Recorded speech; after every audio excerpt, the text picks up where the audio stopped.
ate, welcome back to my channel. So yun na nga, nakauwi na tayo dito sa bahay. So medyo naninibago pa si baby kasi 3 days din kami nagstay sa hospital. Tapos yun nga, makakatulog na si baby dito sa bahay namin. Kaya na medyo naninibago pa siya. Yung unang gabi namin is talagang mahirap para sa amin kasi grabe yung puyat. Kahit gusto mo bang matulog, hindi ka makakatulog agad kasi syempre kailangan mo breastfeed at saka kailangan mo ding gisingin si baby para pakainin. So yun naman yung mga struggle na naranasan namin mag-asawa, pero sabi ko nga dun sa husband ko, hindi ako mapapagod na mapapagod kay baby, sabi ko, kasi love na love ko si baby, love na love namin si baby, kaya lahat ng bagay gagawin namin para sa kanya. Yun nga lang, may pagkakaiba nung dati pa, kasi syempre kahit gusto ko matulog, nakatulog ka ng mahaba-haba, pero ngayon kasi iba na yung routine namin mag-asawa. Lagi kaming puyat kay baby, pero okay lang yun, worth it naman lahat ng pagod namin. So yun mga kaate, yung aming routine lagi, yung papadidihin ko siya every 2 to 3 hours. After noon, maghintay ulit ako, and then papakainin ko ulit si baby. I mean like papadidihin ko ulit siya hanggang sa makakomplete kami ng 8 times like yung nabasa ko kasi is sa 24 hours dapat 8 beses ka lang magpapadede sa kanya. Yun yung nabasa ko. Tapos yun, mabilis lang yung transition natin. Next day, may pumunta dito na nurse galing sa public health. So yung nurse na yun is check kanila kung okay ka ba, tuturuan ka magpa-breastfeed, lahat. May bibigay sa yung mga papel para basahin mo, para mga guide lang. Tapos babalik ulit siya bukas para i-check ulit si baby. Ang chinek lang naman niya is yung timbang ni baby, so nadagdagan naman siya ng timbang. Tapos bukas mag-round ulit siya dito, pupunta ulit siya bukas para check ulit yung weight ni baby and then kung anong pagbabago sa kanya. Yun nga lang, may time na yung alam mo yung bigla na lang siyang ayak ng ayak pagpapalitan ng diaper, tapos bigla kang matataranta. Syempre ako as a first time mom, hindi naman ako nakaranas ng ganun nung before, na hindi ako nakapagpalit ng diaper sa mga talagang sanggol. Sa mga siguro mga 2 years old, 3 years old, ganun. Pero pag yung mga sanggol talaga, parang syempre para sa akin, parang mangingulo ka pa kasi sobrang liit ni baby. Tapos yun, syempre kailangan ko din sanayin yung sarili ko para matuto ako, para once na mag-work yung asawa ko is kami na lang dalawa ni baby. Ano pa yung naging experience namin nga, yung pag-alaga namin kay baby, full time ko nag-alaga kay baby. Talagang minsan na nga lang ako makapag-cellphone kasi alangan mo na pag-cellphone kasi mapantay ng baby, diba? Pag may time lang naman ako nagsa-cellphone, pero pag wala, talagang hindi ako makapag-cellphone. So ayun, yung baby ko is tulog na tulog. Ayun siya, natutulog siya. Dito ko muna siya tinabi sa amin pagtulog kasi 2 days, 3 days nandun siya sa bassinet. Parang hindi pa ako comfortable na doon siya ilagay kasi lagi akong tumitingin kung okay lang ba siya. Yung alam mong nakakatulog-tulog ka na pero hindi pa kasi lagi mo siyang tinitingnan. So sabi ko nga sa asawa ko, kaya namin dalawa sa pagtutulungan namin. So yun mga kaate, yung karugtong ng aking birth vlog. Yun nga yung nabanggit ko dun sa vlog natin na hindi ko pa may edit, hindi ko alam kung kailan kasi busy din tayo. Talagang malaking pasalamat ko kay Lord kasi nakaraos ako sa pregnancy ko. Talagang mahirap nung una, pero kinaya ko si baby. Palbasin sa tummy ko, nakapanibago yung wala ka ng baby sa tummy mo na laging nagkikik sa madaling araw. Pero ngayon kasi parang si baby tulog sa mga gantong oras, kaya kapag tulog siya sinasabayan ko na lang din. Tapos sa madaling araw naman kami doon gising ng asawa ko, kaya sabi ko laban lang, kaya natin to para kay baby. Kaya yun lang mga kaate yung update natin sa ating birth vlog. Hindi ko pa lang sure kung kailan ko may post, pero may post ko din kapag nagka-time ako, kasi ngayon busy pa, nag-a-adjust pa rin yung katawan ko. Kaming dalawang mag-asawa nag-a-adjust, pares pa rin kami nag-a-adjust ngayon. Kaya tatry ko pa rin namang mag-vlog, pero let's see. Yun nga, adjustment talaga, malaking adjustment dito sa amin ng asawa ko, kasi syempre maraming pagbabago, kaya minamanage na lang namin yung time namin. Kaya laking pasasalamat ko sa husband ko, kasi di niya kami pinapabayaan ni baby sa experience namin na ganito, na kapag kasi sa gabi sabihin niya na matulog na muna ako, tapos siya muna magbabantay. Ganun yung routine namin. Kailangan namin maging mapagpasensya sa bawat isa, pero so far naman okay naman kami, na handle naman namin. So yun lang mga kaate yung video natin for today. Saka na ulit ako mag-update sa inyo kung anong aking mga experience sa aking pregnancy journey with my newborn. So ngayon tulog na tulog siya. Mamayang madaling araw gising na ulit siya. So salamat nga pala mga kaate sa walang sawang panonood ng vlog ko hanggang sa nanganak ako. Nandyan pa rin kayo. Maraming salamat sa inyo lahat. And then kung gusto nyo lagi na papanood yung vlog ko, just hit notification bell and pakisubscribe na lang yung ating mga vlog. See ya mga kaate. Bye bye. Ingat kayo palagi and thank you so much sa panonood ng vlog ko. Bye bye. Hello mga kaate. Welcome back to my channel. Ang vlog natin for today is i-share ko sa inyo kung ano yung naging experience ko nung nagle-labor ako. So, ito na nga mga kaate. December 4 ng madaling araw, sobrang sakit na ng tiyan ko. Sabi ko, akala ko yung regular lang na pagsakit ng tiyan, or may nakain ako nung gabi na hindi nagustuhan ng tiyan ko. So, around 4 a.m. to 4:30, sumasakit na yung tiyan ko. So, hindi ko siya masyadong pinapansin kasi akala ko yung natural lang na pagsakit lang ng tiyan. Pero yung pagsakit mga kaate ng tiyan ko is paulit-ulit. I mean, every 3 to 5 minutes sumasakit siya. So, ang sakit niya is yung parang kapag nagkaroon ka, yung sakit ng puson mo. Yun yung sakit na nararamdaman ko na paulit-ulit. Talagang masakit. And then, so nag-worry na ako kasi hindi ko naman alam kung ano ang experience ng pagle-labor. Sabi sa akin, sa hospital, yun na nga, tumawag ako sa hospital first para i-confirm sa kanila kung ano nga yung nararamdaman ko. Tumawag muna ako dun sa OB ko pero hindi agad siya sumagot, kaya nagintay pa ako. So, nangyari is tumawag muna ako sa hospital para tanungin kung ano nga nangyayari sa akin. Kasi may binigay naman sila na number sa akin na pwede kong tawagan in case na pumutok na yung panubigan ko or kung ano yung nangyari sa akin. So, ito na nga, tumawag ako sa hospital, sinabi ko na sumasakit yung tiyan ko, as in yung puson ko sumasakit talaga.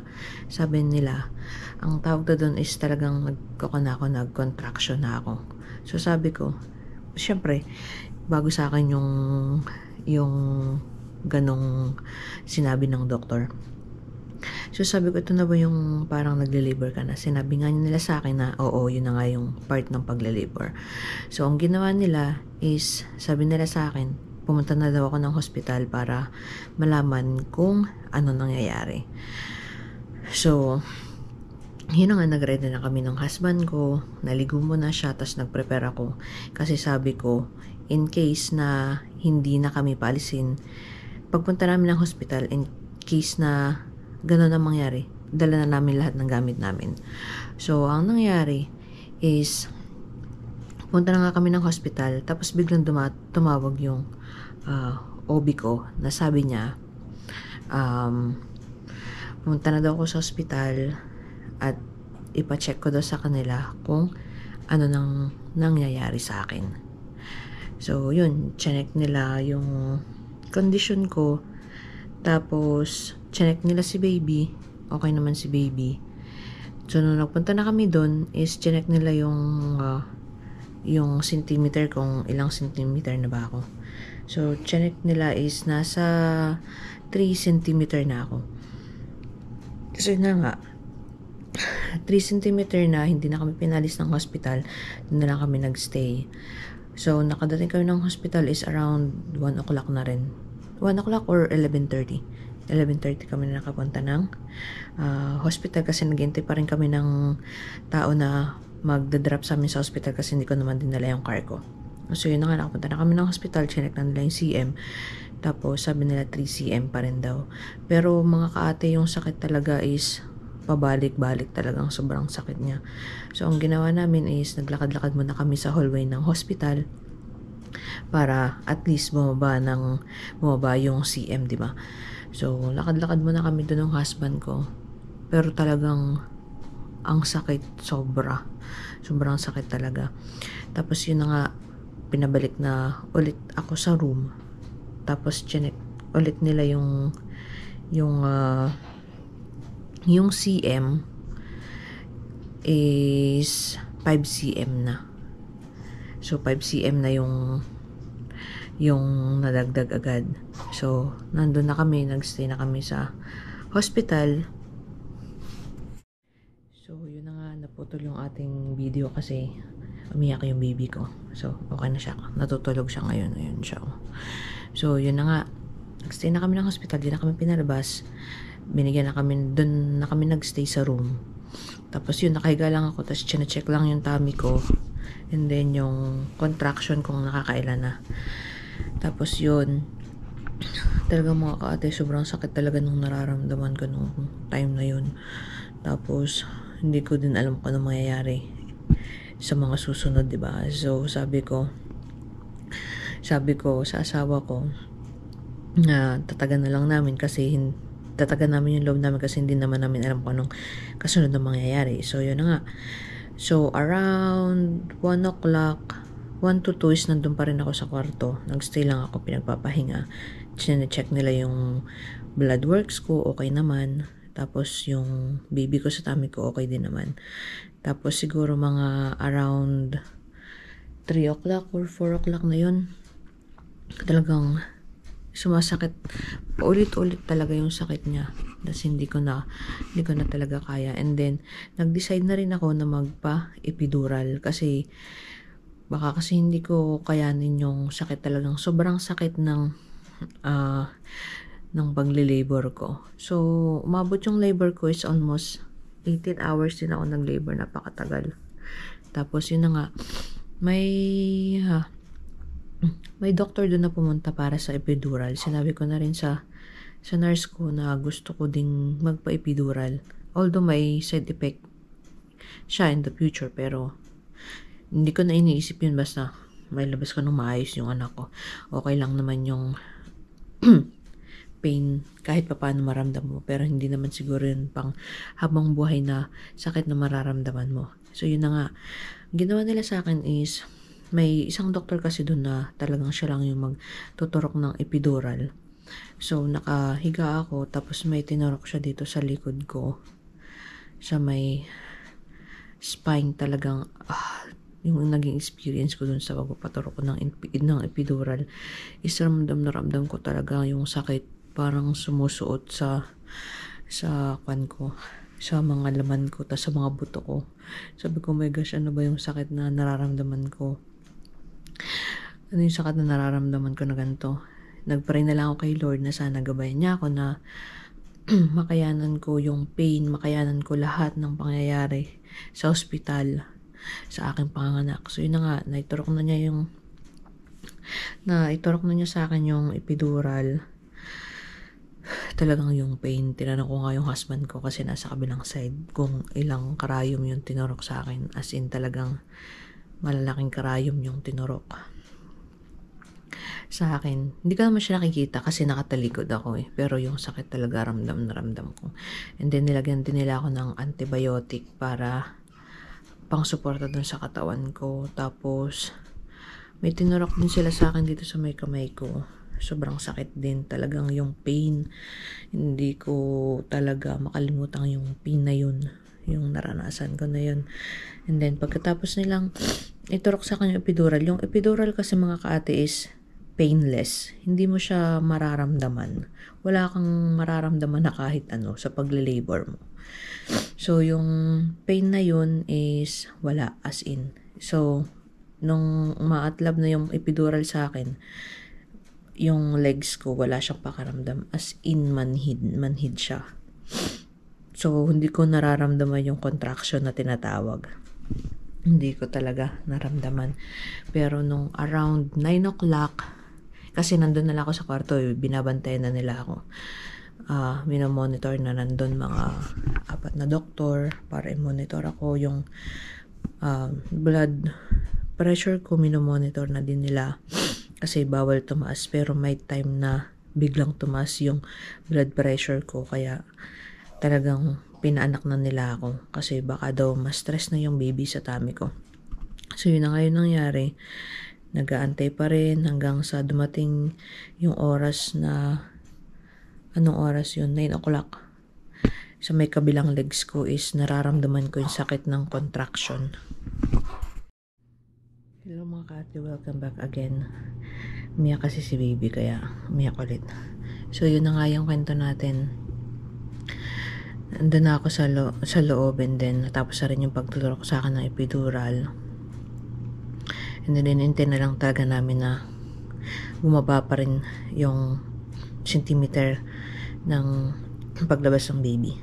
So yun, nag-decide na sila na palabasin na around 10, mga 10:30. Tinuturuan na nila akong umiri. Kasi hindi ko naman alam kung paano umiri, diba? So tinuturuan ko muna nila dun. Tinuruan nila akong umiri siguro mga 3 beses. Kasi yung kasing pag-iri, isasabi mo sa contraction. Kapag nandyan na yung contraction, saka ka doon na i-iri, isasabi mo. So sabi ko, talagang napakasakit ng pagle-labor.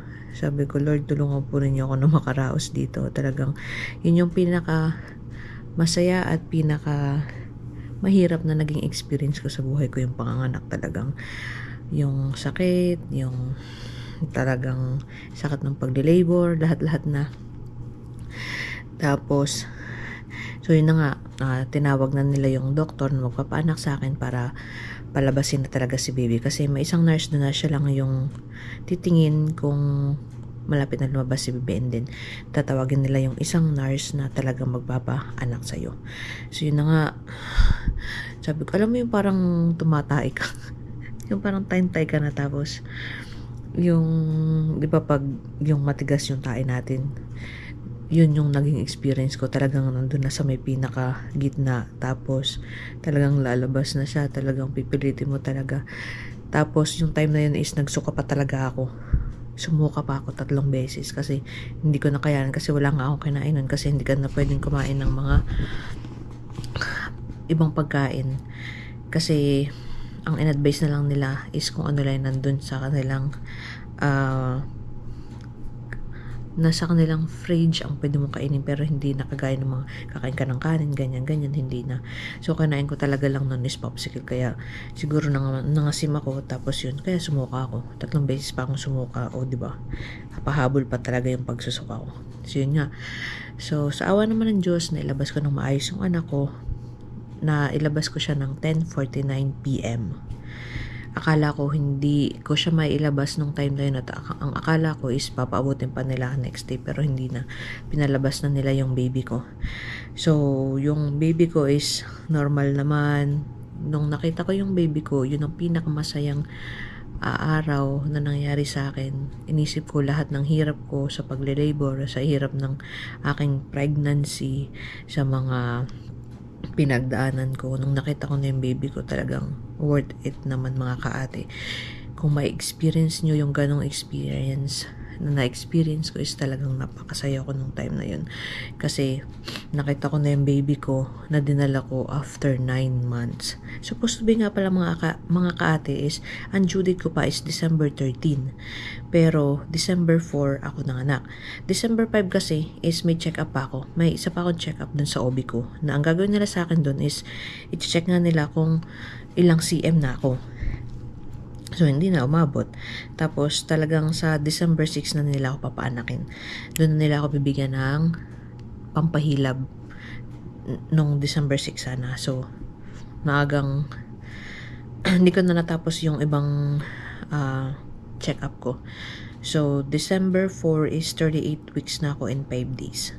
38 weeks and 5 days yung bilang ko. So, okay naman daw yun. So, yun na nga, balik tayo. So, after ko nang mailabas yung baby ko, tinahin na nila ako. Wala akong naramdaman na kahit anong sakit. Kasi nga, nagpaturok ako ng epidural. Hindi ko naramdaman yung pain sa pagtatahi. Hindi ko na naramdaman yun. Then, after nun, ginawa lang nila is, pagkalabas ng baby ko, nilagay lang nila dun sa lagay ng baby. Tapos, pinaputo lang nila yung pusod sa husband ko. And then, nilinisan nila si baby. Tinransfer na kami nun after sa kwarto namin. And then, wala naman akong masabi, guys. Sa mga nurse sa hospital dito, napaka-asikaso talaga nila. Every time ka nilang chine-check, every night, kung tumas yung BP mo, kamusta yung baby mo, kamusta kayong dalawa. Wala naman akong naging problema sa kanila. Lahat ng nurse dun is napakabait. Wala akong masabi. So, yun nga, nag-stay kami ng 3 days sa hospital, and then next day, umuwi na rin kami kasi talagang sobrang naiinip na ako dun sa hospital. Wala ka namang ibang gagawin kundi mahiga, kumain, kain, ganun lang. Ganun lang yung gagawin mo. Wala kang ibang pwedeng gawin. Palakad-lakad ka lang dun.